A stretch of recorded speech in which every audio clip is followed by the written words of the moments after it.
बिजली कटौती पर प्रभारी मंत्री हीरालाल नागर अधिकतर सवालों को टाल मटोल कर जवाब देते नजर आए।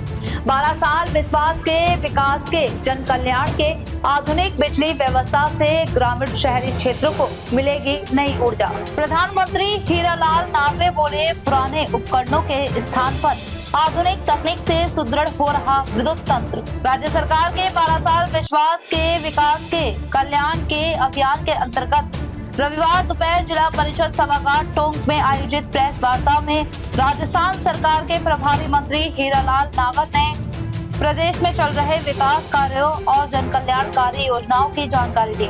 उन्होंने कहा कि राज्य सरकार आमजन को बेहतर सुविधाएं उपलब्ध कराने के लिए प्रतिबद्ध है तथा बिजली व्यवस्था को आधुनिक और अधिक विश्वसनीय बनाने की दिशा में व्यापक कार्य किए जा रहे हैं। प्रभारी मंत्री ने कहा कि पूर्व में स्थापित कई पुराने विद्युत उपकरण अब वर्तमान आवश्यकताओं के अनुरूप प्रभावी नहीं रह गए हैं। ऐसे में सरकार चरणबद्ध तरीके से पुराने उपकरणों को बदलकर आधुनिक तकनीक आधारित विद्युत तंत्र विकसित कर रही है।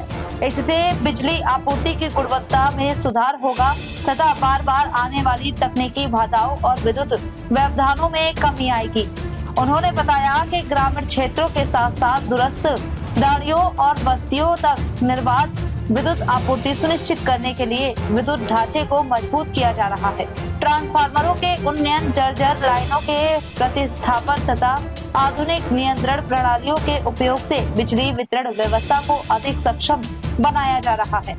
इससे किसानों, व्यापारियों, विद्यार्थियों और घरेलू उपभोक्ताओं को सीधा लाभ मिलेगा।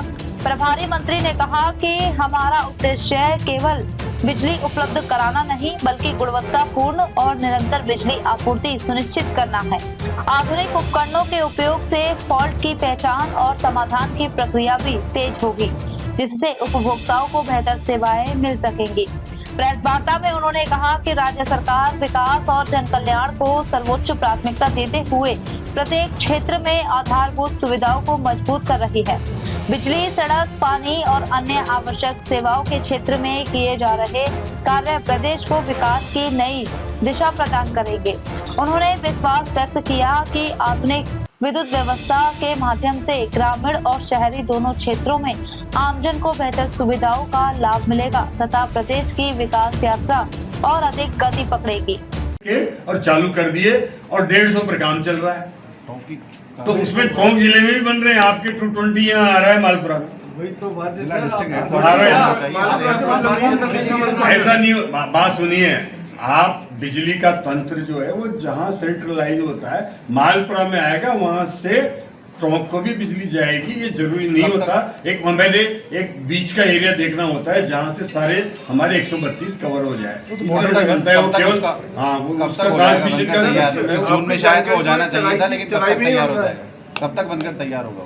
उसका काम चालू है। जैसे भी धीरे धीरे हम लगातार प्रयास रहते हैं, मॉनिटरिंग कर रहे हैं लगातार और निरंतर बेहतर करने का काम कर रहे हैं। अभी जितने GSS इस टोंक जिले में 132